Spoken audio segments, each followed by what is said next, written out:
Toshkent shahridagi Talabalar shaharchasida Talaba Expo 2026 kasblar ko'rgazmasi o'tkazildi. Batafsil muxbirimiz lavhasida tanishing.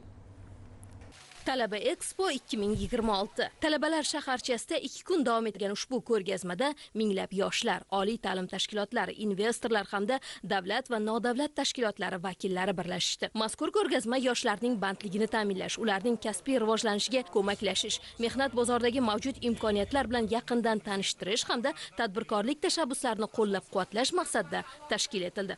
Bu ko'rgazma talabalarimiz hayotida o'ta muhim hisoblanadi. Mana hozir ko'rgazmani aylanar ekanmiz, minglab yoshlarimiz o'zini kelajagiga mana shu yerda bemalol ayta olamizki, dadil qadam qo'yishiga mana bu pillapoya bo'lyapti. Mana o'zim ham aylandim. Mana bank vakillari bilan gaplashdik, ishlab chiqarish vakillari bilan gaplashdik.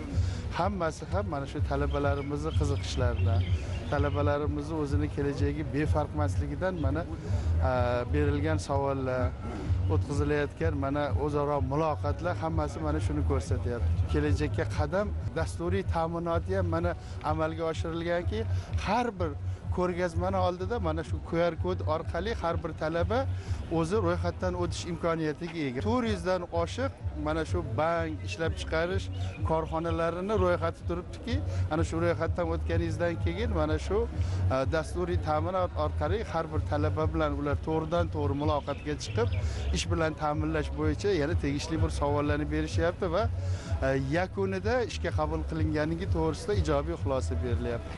Mazkur ko'rgazma kasbiy yo'naltirish va bandlik imkoniyatlari, ta'lim va mehnat bozori o'rtasidagi uzviy bog'liqlikni mustahkamlash, startap tashabbuslarini rag'batlantirish, yoshlarning ijodiy va innovatsion salohiyatini yuzaga chiqarishni maqsad qilgan. Davlatimiz rahbari 2025-yil 14-fevralda yoshlar bilan muloqot qilgan paytlarida aynan oliy ta'lim tashkilotlari bitiruvchilarini bandligiga ko'maklash bo'yicha mutlaqo yangi tizim qilinglar deb Oliy ta'lim fan va innovatsiyalar vazirligi hamda O'zmilliy bankka kelajakka qadam dasturini amalga oshirish topshirig'ini bergandilar. Mana bir yil biz bu dasturni amalga oshirdik. Natijalar ham demak quvonarli, talaygina muvaffaqiyatli bo'ldi. 6000 dan ortiq bitiruvchilar o'z tadbirkorlik g'oyalarini amalga oshirib, tadbirkorlar sinfiga kelib qo'shildi. 8000 dan ortiq o'zlari ham ish o'rinlari yaratishga muvaffaq bo'ldi.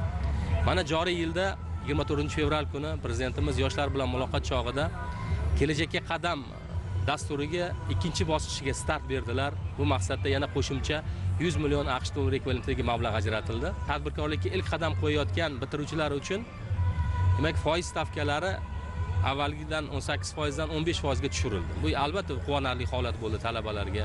Istak, xohishlari ko'paydi, jozibadorligi oshdi. Bundan tashqari garov talab qilinmaydigan miqdor ham 2 barobar oshirildi. Aytish kerak, mazkur tadbir yoshlarning mehnat bozoridagi raqobat bardoshligini oshirish, ularni munosib ish bilan ta'minlash hamda tadbirkorlik faoliyatiga keng jalb etish yo'lidagi muhim platformadir.